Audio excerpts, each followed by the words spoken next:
Levanten la mano todos los jóvenes. Quiero ver, ¿dónde están? Me faltaron unas manos por ahí. Hay unos achicopalados. Porque hoy vamos a hablar de eso, de la fuerza joven como motor del emprendimiento en un país libre. Pero primero quiero compartir una frase de mi viejo amigo Aristóteles. Porque hoy lo queremos hacer, pero lo queremos hacer con excelencia. La excelencia es un hábito deliberado, el cual ustedes obviamente están practicando esta mañana porque si no, no estarían acá. ¿A quién se le ocurre venir a pasar la mañana de un sábado a un salón en el Parque de la Industria? Bueno, es un hábito virtuoso. Ustedes quieren cultivar una virtud, pero además no es innato porque este salón apenas está lleno, debería estar más que rebalsado. Y finalmente se cultiva con la práctica, pero se cultiva con la razón. Hoy vamos a buscar practicar esa excelencia. Así que gracias por estar acá y felicitaciones por esa fuerza joven. Voy a comenzar por donde Rodrigo terminó, porque tenemos que hacer alguna recapitulación. Hoy, ustedes como generación joven están enfrentando una nueva amenaza. La generación de Rodrigo, que por cierto me pasó llevando cuando dijo 65, 70 años, por poquito. Tiene razón Rodrigo, a esa generación le tocó vivir el conflicto armado interno, le tocó vivir la Guerra Fría. Y esa época creímos que había pasado, hasta que la semana pasada iba manejando yo por la Sexta Avenida de la Zona 9 y me encontré con ese poste que tiene marcado el signo clásico del comunismo, la hoz y el martillo. Y me puse a pensar, bueno, tal vez todavía aparece el 1% que habla Rodrigo ahí. Pero sí, todas las generaciones hemos tenido retos y ustedes como jóvenes van a tener también que enfrentar el reto antes de poder llevar a cabo su sueño empresarial. Miren, en el año de 1989 todavía estábamos vivos y cayó el muro de Berlín. Y Francis Fukuyama dijo: el fin de la historia. De ahora en adelante, la humanidad va a poder vivir en libertad, sin temer el yugo del socialismo. Miren, no pudimos haber estado más equivocados, porque el socialismo, el comunismo, el marxismo, no murió con la caída del muro de Berlín. Como un cáncer se adaptó. Si hubiera aquí algún oncólogo diría, hizo metástasis y se adaptó. Y entonces entró de manera más sutil, menos obvia, pero entró. Mi amigo Agustín Laje lo deja registrado claramente en estos libros. Hoy estamos siendo amenazados por una nueva era de marxismo. Él lo llama el marxismo cultural, en diferentes formas. Puede llamarse progresismo, puede llamarse wokismo, puede llamarse ideología de género. Hay mucha metástasis de ese marxismo cultural, pero está presente en nosotros, está más sutil. No creamos que va a venir de la manera de una revolución armada, va a venir de otra forma.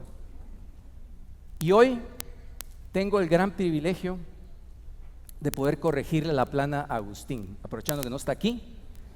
No le van a decir que yo dije esto. Pero si bien es cierto, Agustín está en esos libros indicándonos que vienen por nuestra nación, que vienen por nuestra familia, que vienen por nuestra fe y que en resumen vienen por nuestra libertad, le falta un libro. Y a ver si me acepta el reto de publicarlo, porque no solo vienen por nuestra libertad. George Orwell nos lo advirtió en el libro de 1984. George Orwell publicó ese libro en el año de 1949 y yo lo leí así por ahí por el año 84 en la universidad. Y me pareció una novela que si predecía lo que iba a pasar en el año 84, yo lo estaba leyendo en el año 84 y no pasa nada. Pero se pasó, no le pegó, pero no por el tiempo. Porque nos dijo que 6 cosas iban a pasar en esa novela del año 84. La vigilancia masiva ya está ocurriendo. Vayan a la China, Vean lo que pasa cuando ustedes consultan en sus redes sociales. Nos están vigilando masivamente. El control del lenguaje hoy entra de manera sutil. El control es la corrección política. El control es el lenguaje inclusivo, sutil, no es violencia. El control viene por reescribir el pasado. El control viene por la censura, por el control del pensamiento. Viene por la manipulación de los medios de comunicación, y ahora con las redes sociales eso está súper fácil. Y viene sobre todo por la destrucción de la familia. Todo eso nos lo pronosticó George Orwell, y no pasó en el año 84, está pasando hoy en día de manera muy sutil. Y está penetrada la academia, y están penetrados nuestros colegios, nuestras universidades, las ONGs, los think tanks, y por ahí estamos entrando con el nuevo marxismo cultural. Y viene hasta por nuestros jeans. Es que ni eso respetan, mucha. Esta pobre chica, modelo, sinceramente yo ni la conocía hasta que mis hijos me dijeron que la conociera. Es guapa, es rubia, es blanca, es de ojos azules, y eso la hace racista, nazista, y que practica la eugenesia. ¿Alguien sabe qué es eso, muchacha? Sinceramente yo también lo tuve que ir a buscar al diccionario, y según el diccionario, la eugenesia busca la eliminación de las personas sin los rasgos deseables. ¿En qué momento un comercial de jeans puede promover la eugenesia si no es en la mente de una persona que está sinceramente enferma y que promueve el odio, la envidia en cada oportunidad que tenga? Así viene la cosa, chicos, así viene. Pero en serio, hoy no vine a hablarles de modelos de jeans. Hoy vine a hablarles y a corregirle la plana a Agustín de cuál es ese nuevo libro que él tiene que escribir, porque le hizo falta una cosa. No solo vienen por la familia, por la nación, por la libertad, por los jeans, vienen también por nuestras empresas. Y yo sé que, vamos a ver, criticar a las empresas grandes es lo fácil y criticar al cacife es lo más fácil.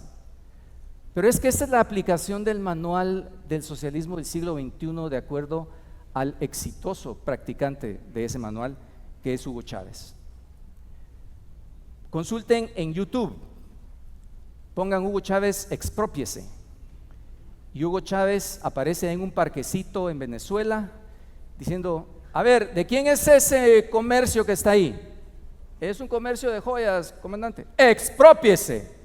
¿Y ese otro comercio que está ahí qué es? Es un comercio privado, comandante. Exprópiese y exprópiese. ¿Y por qué lo pudo hacer?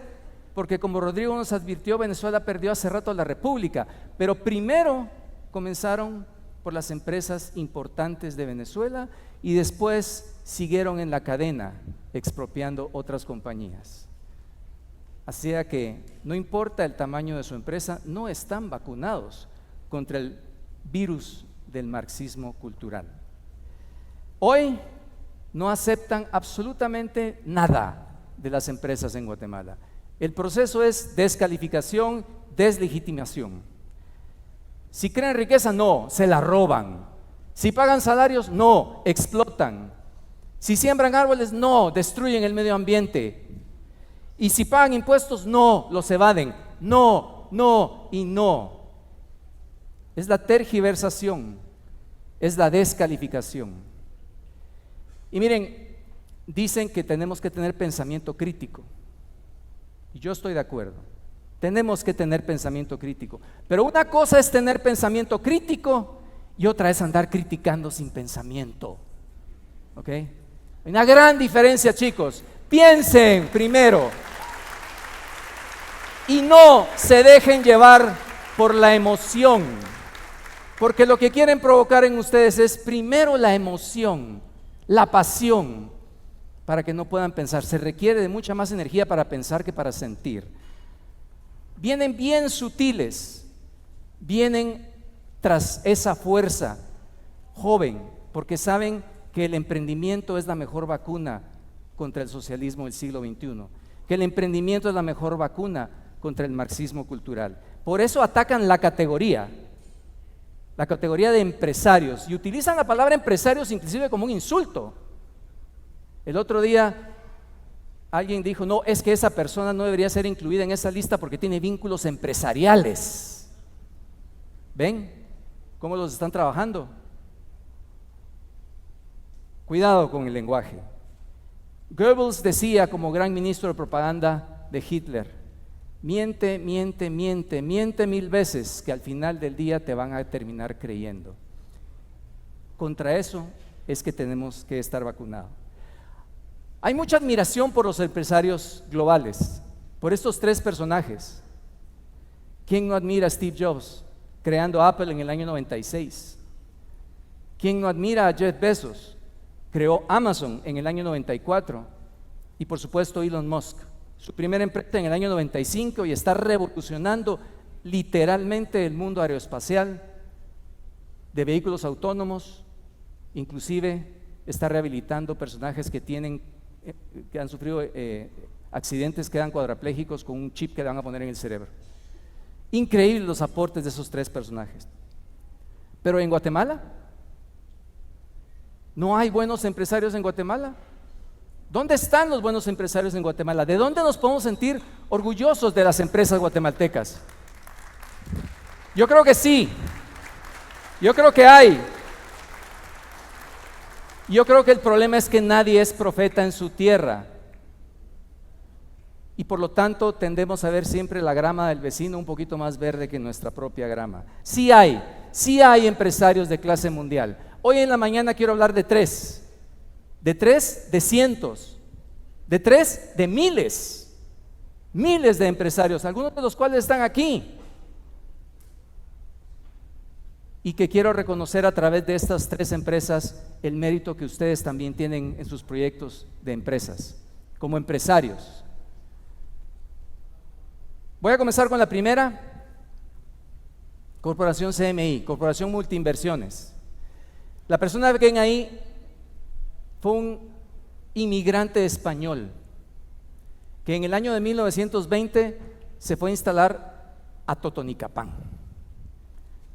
a poner una abarrotería. Don Juan Bautista Gutiérrez puso su abarrotería, le fue bien, y después compró un molino de harina, le fue bien, puso una panadería, le fue bien, y para no tenerlos aburridos aquí, 105 años más tarde, lo que comenzó como una pequeña abarrotería en Totonicapán es hoy uno de los grandes conglomerados guatemaltecos, que tiene 3 divisiones: una división de generación de energía renovable, una división de bienes inmuebles, y por supuesto continuaron con una división de alimentos. Lo que fue una pequeña empresa al principio, porque todas las empresas, muchachos, comienzan pequeñas. Tesla, Amazon, Apple, Corporación CMI comenzaron como empresas pequeñas. 105 años más tarde sigue siendo una empresa familiar y está actualmente gestionada por la 3ª, la 4ª generación de miembros de la familia Gutiérrez. 54,000 trabajadores, 15 países. Una empresa guatemalteca lo hizo. Referente, por supuesto, internacional. ¿Quién no le da antojo de comerse un pollo campero, muchachos, unos camperitos? ¿Y quién no siente orgullo de ver esa marca guatemalteca en Estados Unidos, compitiendo con las grandes empresas regionales? Corporación Castillo Hermanos, Cervecería Centroamericana. Mariano y Rafael Castillo Córdoba, 2 hermanos, arrancan su negocio de cerveza en el año de 1886. 139 años más tarde, Corporación Castillo Hermanos ya no solo hace cerveza, sino es una empresa diversificada en productos y en países, bebidas, alimentos, comercio, empaques, bienes raíces. 21,000 empleados, 35 países, 75 marcas. 139 años más tarde, la cuarta y la quinta generación de miembros de la familia Castillo opera exitosamente ese negocio. Hay clase mundial en el país, mucha. Hay. Y de plano que ya saben cuál es la siguiente empresa, ¿va?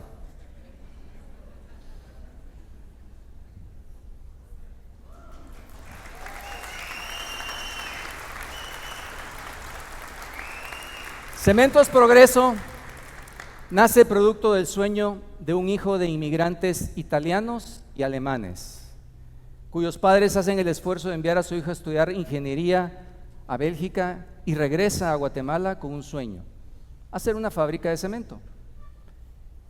125 años después, la tercera y la cuarta generación de miembros de la familia Novela está gestionando un negocio que opera en 8 países, 5,500 trabajadores, diversificado en no solo materiales de construcción, sino también energía, bienes raíces, comercio, agro.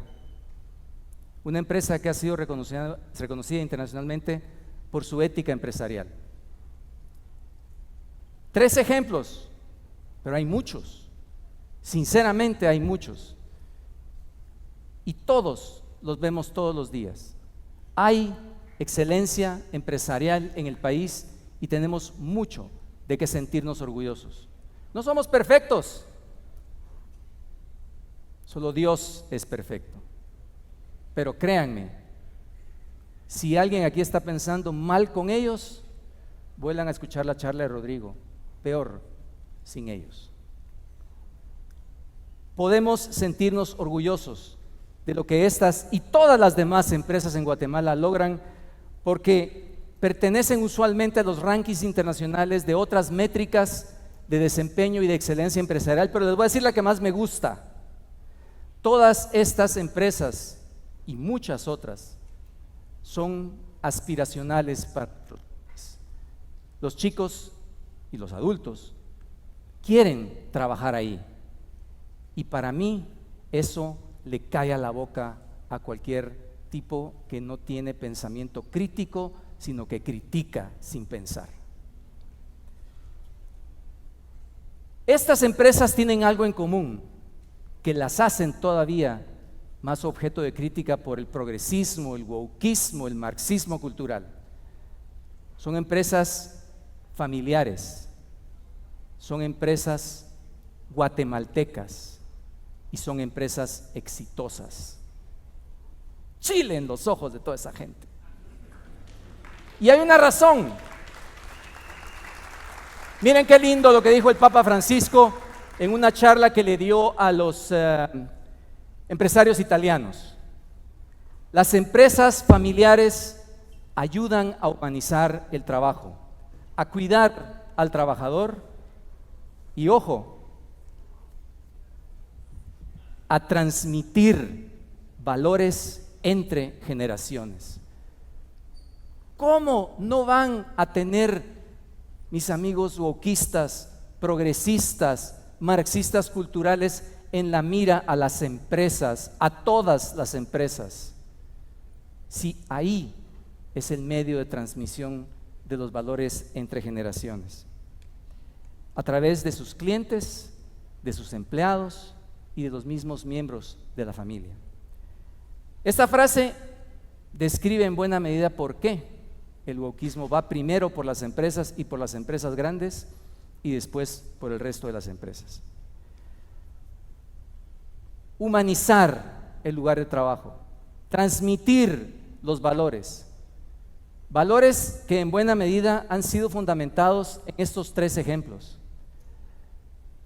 La iglesia de Nuestra Señora de Lourdes, en la finca La Pedrera, donde Cementos Progreso comenzó.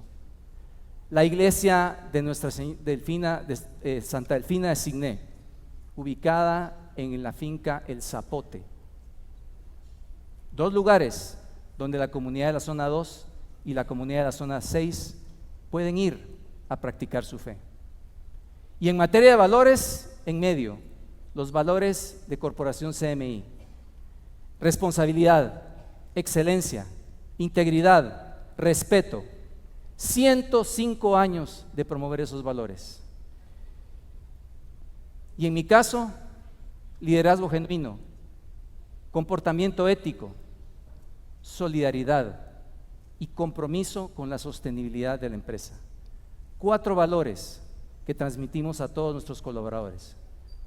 Son 3 empresas nada más, pero en toda Guatemala hay muchísimas más empresas que lo primero que uno encuentra en la entrada de sus oficinas son sus valores, porque tiene razón el Papa.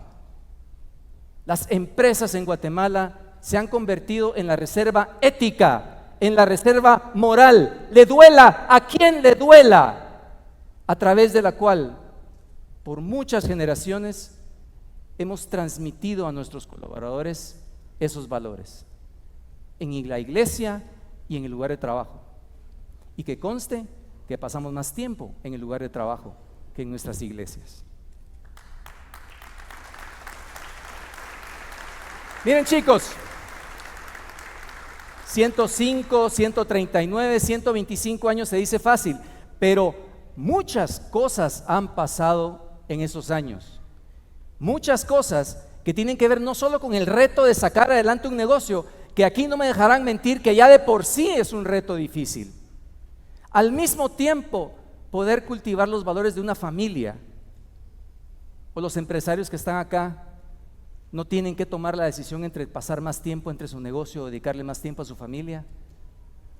La pregunta que más frecuentemente me hacen es esa: ¿cómo concilio el tiempo que tengo que dedicarle a mi sueño empresarial con mis hijos, con mi familia? Hacerlo durante un siglo, más de un siglo, es un arte, no es una ciencia.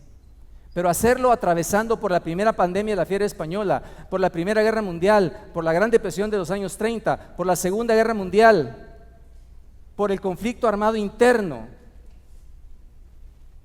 por las crisis financieras, por el terrorismo, no es fácil. ¿Y saben qué es lo que no le perdona el neomarxismo cultural a las empresas guatemaltecas? Que durante los peores años del conflicto armado interno no se hayan ido del país. Se van a llevar su pisto a Miami, decían todos. Ajá, ¿me voy a llevar un molino de cemento de 50 toneladas a Tuto o qué? ¿Ah? No, chicos, los empresarios en Guatemala, a pesar de la amenaza de secuestro, de terrorismo, de la destrucción de la infraestructura económica, y esta es información para los más jóvenes entre los jóvenes, los empresarios se quedaron acá. Tuvieron que sacar a su familia, a sus hijos, a sus esposas, a sus cónyuges, pero se quedaron, generando el valor económico necesario para poder sobrevivir los ataques terroristas. Y eso, al que le quede el guante,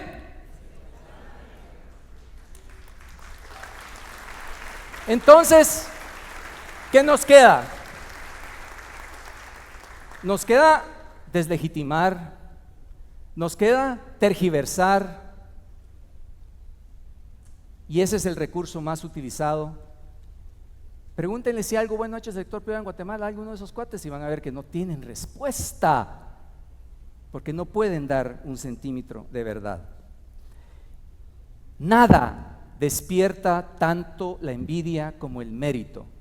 Y hoy, frente a esta fuerza joven de espíritu empresarial, vengo a reconocer el mérito de todas las empresas guatemaltecas que han logrado superar los retos económicos, pero también los retos sociales y políticos que hemos tenido que enfrentar.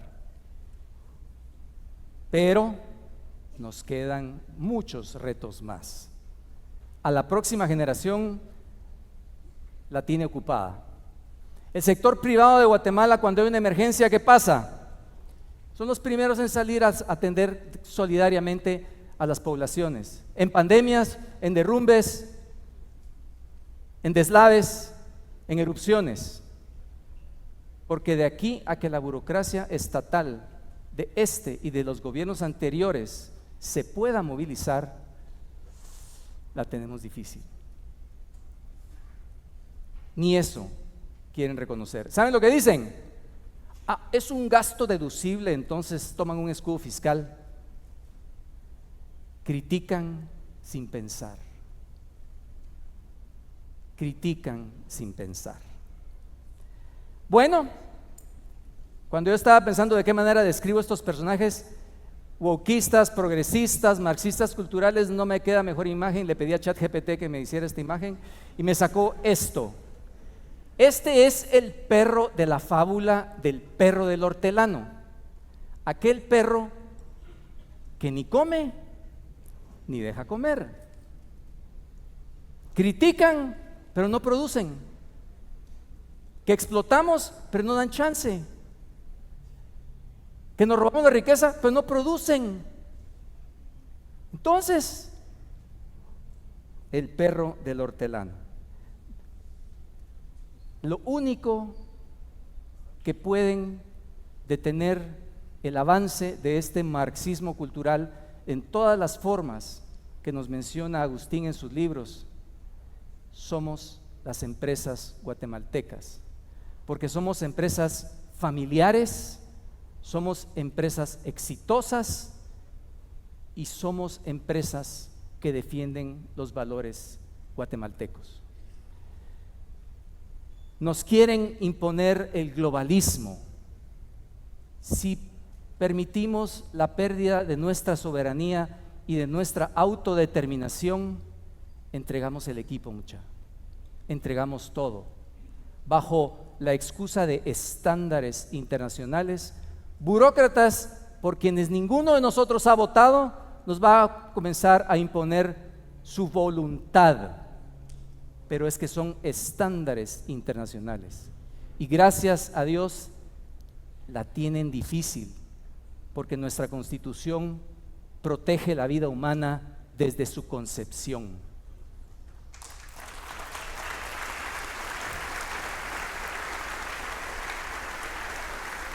Y ahí comenzaron mal con los valores familiares. Nos quieren imponer también, dentro de ese globalismo, que nosotros cedamos esa autodeterminación a estos burócratas.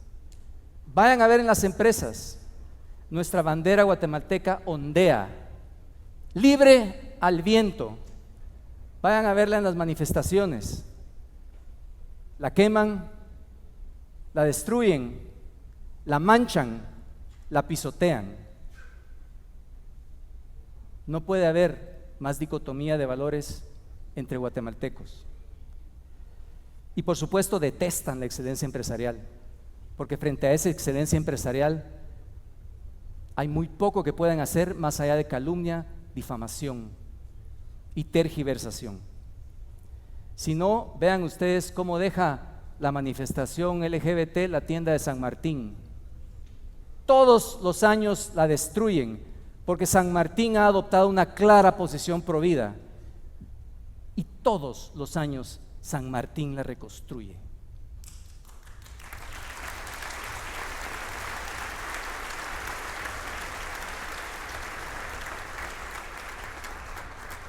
Chicos, todas las generaciones hemos tenido nuestros retos. Mis padres y yo, como ya me fregó Martín, Rodrigo, con eso de las edades, yo me quedé medio traslapado, ¿verdad? No sé si soy Silent Generation, Boomer, Generation Xer, no sé, ¿verdad? Pero yo viví la cola del conflicto armado interno. Ahora me tocó más vivir la cola post-conflicto armado interno, en donde ya no era tanto el tema del comunismo, sino era más bien un tema del estatismo, del control que tenía el gobierno sobre nuestra economía. La electricidad era estatal, las telecomunicaciones eran estatales, las aerolíneas eran estatales, el combustible estaba distribuido por el Estado, el tipo de cambio lo controlaba el Banco de Guatemala, la tasa de interés la controlaba el Banco de Guatemala, no podíamos comprar y vender dólares libremente, había un delito cambiario que podía pasar 3 años en la cárcel si hacían una transacción de divisas no autorizada.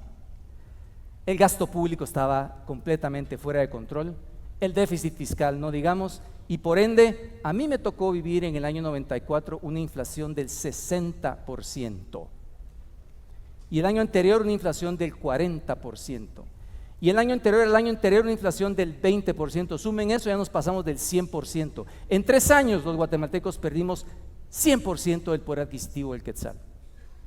Y entonces, ese reto que le tocó vivir a mi generación, como el reto que nos va a tocar vivir a todos ahora, hay que enfrentarlo con decisión, con valor y con inteligencia, con lo que nos recomienda Aristóteles, con excelencia. Yo escogí 3 lugares para pelear esa batalla. Escribí durante 18 años una columna en Prensa Libre. Me uní al Centro de Investigaciones Económicas Nacionales 100 para dar desde ahí la batalla de las ideas, y comencé a dar clases en la Universidad Francisco Marroquín, clases de economía. Ahí están mis columnas, una en Prensa Libre, la otra en el diario Siglo XXI desaparecido y en la revista Crónica. Había que dar la batalla en lo que en ese momento del siglo pasado eran las redes sociales de hoy en día. Así que hay que dar la batalla, chicos. Organicémonos. Aprovechemos lo que va a pasar después de este evento allá afuera, el networking. No se la tiren solo al hombro ustedes. Tienen la oportunidad de formar un equipo para dar la batalla en contra de este marxismo cultural. Centro de Investigaciones Económicas Nacionales, pues había tanto que hacer, porque todo era estatal en esa época, que publicamos un libro que se llamaba La privatización, una oportunidad. Y a través de ese libro dábamos las ventajas de que la energía eléctrica, las telecomunicaciones, la distribución de combustibles, inclusive las pensiones, pudieran ser administradas por empresas, para poder mejorar no solo la calidad del servicio, sino además que pudiera abarcar a más personas. En mi época, uno compraba la casa porque tenía teléfono y valía más, obviamente. Así que ese control y esa asfixia la tratamos de pelear, y esta foto sí, qué vergüenza, pero era yo.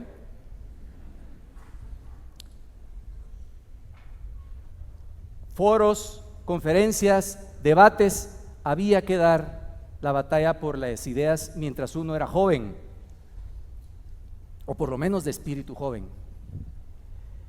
Y yo no voy a atribuirme el éxito de todo lo que conseguimos, porque yo fui uno de miles de personajes, pero estuve ahí. Me consta lo que pasó y me constan los beneficios que se obtuvieron a través de tener esa fe, esa perseverancia, esa tenacidad, ese valor de luchar por las ideas correctas. Y al final de cuentas, los años 90 fueron un año donde el sistema financiero se modernizó significativamente. Fueron años donde la tasa de interés y el tipo de cambio dejaron de ser tan groseramente intervenidas o fijadas por el Banco de Guatemala, donde las telecomunicaciones se desmonopolizaron, donde el sector eléctrico, que sufríamos apagones y racionamientos de luz en esos días, fue privatizado, y ahora no tenemos que sufrir esos problemas. La distribución de combustibles se desmonopolizó, y ahora pueden ver Texaco, Shell, Don Arturo, Puma. Pero hubo una cosa bien importante, que fue la apertura económica. El sector privado se sentó con el gobierno y comenzó un proceso importante de desgravación arancelaria para abrir la economía y firmar tratados de libre comercio para poder gozar de las ventajas que tiene el libre mercado. Y finalmente, y algo que es de hoy sí,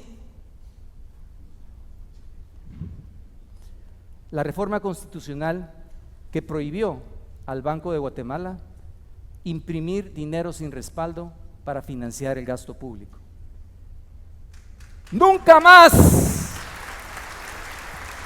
nunca más, nunca más volvimos a tener una inflación del 60%. Y si hoy tenemos inflaciones de un dígito, si hoy tenemos estabilidad en el tipo de cambio, si hoy tenemos estabilidad macroeconómica y crecimiento bajo pero sostenido, es por la combinación de todas esas reformas que a mi generación le tocó dar la batalla. Pero como dice el millonario Aristóteles Onassis, te perdonarán por equivocarte, pero no te perdonarán por ser exitoso. Y no nos lo perdonan. Es más, vienen por la revancha. Y por eso tan importantes las palabras que nos dijo Rodrigo. Porque el precio de la libertad, dice Jefferson, es la eterna vigilancia. No volvamos a ser ingenuos como lo fuimos nosotros, creyendo que el muro de Berlín, la firma de los acuerdos de paz, nos iba a dar esa prosperidad automáticamente. El cáncer mutó, se convirtió en un marxismo cultural y ahora viene también por lo que venía el tal materialismo dialéctico. Ese fue el error que cometimos. Creímos que firmando la paz podíamos voltearnos y ahora dedicarnos a las empresas y no tanto a la batalla de las ideas. Y Agustín Laje nos lo echa en cara y tiene toda la razón. Ustedes, empresarios, nos dice, se fueron a hacer cuentas y los guerrilleros se fueron a hacer cuentos. ¿Por qué? Porque no se me va a olvidar que en el año 96 un periodista se acerca a un comandante guerrillero, porque no se les puede decir excomandante, pues un comandante guerrillero, y le dice: ¿qué van a hacer ahora que se terminó la guerra? Y dice el tipo: la guerra continúa, pero por otros medios. Qué ingenuidad de no haber leído con claridad lo que nos estaban diciendo en ese momento. Nos fuimos a las cuentas, a lo que nos correspondía, según nosotros, a producir, a generar 54,000 empleos, 5,500 empleos, 15,000 empleos. Y aquellos se fueron a los cuentos, a utilizar otro uniforme, al uniforme del ambientalismo radical, del lawfare, de la instrumentalización de la ley para utilizarla como arma de guerra, de la corrección política para controlar nuestro lenguaje, de la cancelación de la ideología de género, y aparecen en los kindergarten, no en Guatemala, pero en Estados Unidos, los drag queens, leyendo libros de niños en los kindergarten, en las guarderías infantiles, en nuestras escuelas, en nuestras universidades, en nuestros centros de investigación.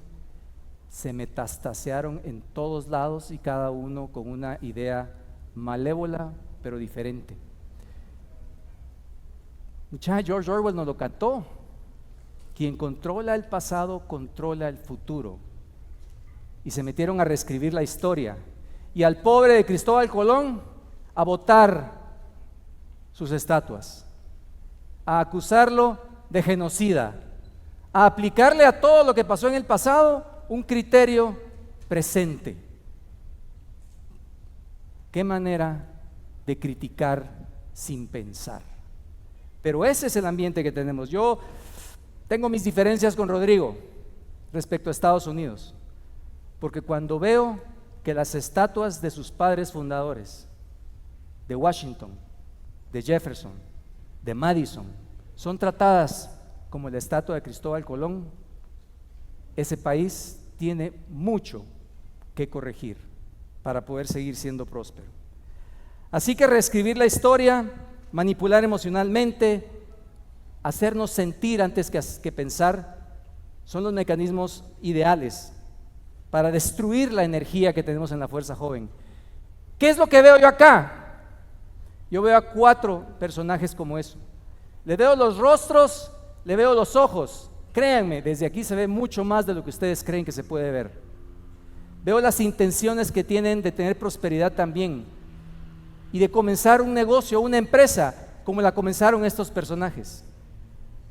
Pequeño, humilde, pero con fe, con el apoyo de una familia y con un espíritu empresarial que es lo que ha salvado a Guatemala de caer en las garras de las Venezuelas, de las Nicaraguas, de las Cubas. ¿Por qué no puede haber en este salón un Juan Bautista Gutiérrez? ¿Por qué no puede haber un Mariano, un Rafael Castillo Córdoba? ¿Por qué no puede haber en el salón un Carlos Federico Novela? Lo hay, y precisamente porque lo hay es que este evento es un éxito, Y saben, además del número de personas que han venido hoy, ¿saben cómo vamos a medir el éxito de este evento?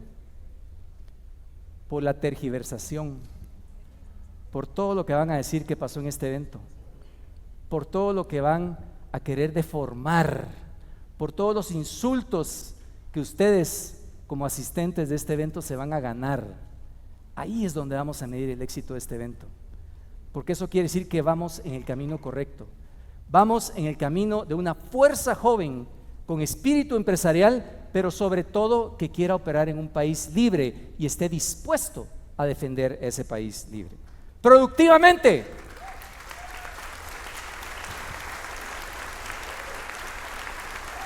Mucha. ¡Viva Honduras! ¡Viva Honduras! ¿Qué es más fácil? ¿Qué es más fácil? ¿Bloquear una carretera? ¿Bloquear una calle? ¿O darle a un ser humano la dignidad de un empleo? Chicos, estamos en el camino correcto. Vamos a producir, vamos a generar riqueza, vamos a generar bienestar y vamos a darle dignidad a un guatemalteco para que no se vea tentado a migrar a otro país. Veo esta mañana el potencial que ustedes tienen para emprender y esa capacidad de generación de riqueza. Pero ¿saben qué pasa? Sinceramente, no es lo más importante. Yo no espero que nos midan por el tamaño de nuestro balance general. No se equivoquen, yo no estoy peleado para nada con la riqueza, para nada. Pero creo que el verdadero aporte que podemos darle a nuestro país es el tamaño de nuestra familia.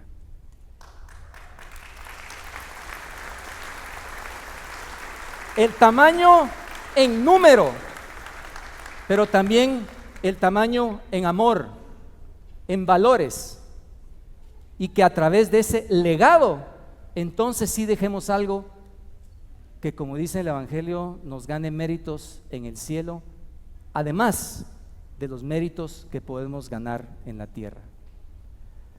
Así que, jóvenes, vamos a librar esa batalla de las ideas, vamos a ganar esa guerra cultural, vamos por nuestra familia, por nuestra fe, por nuestro país y también por nuestras empresas, para construir juntos el país en donde todos queremos vivir. ¡Vamos, Guatemala! ¡Vamos adelante!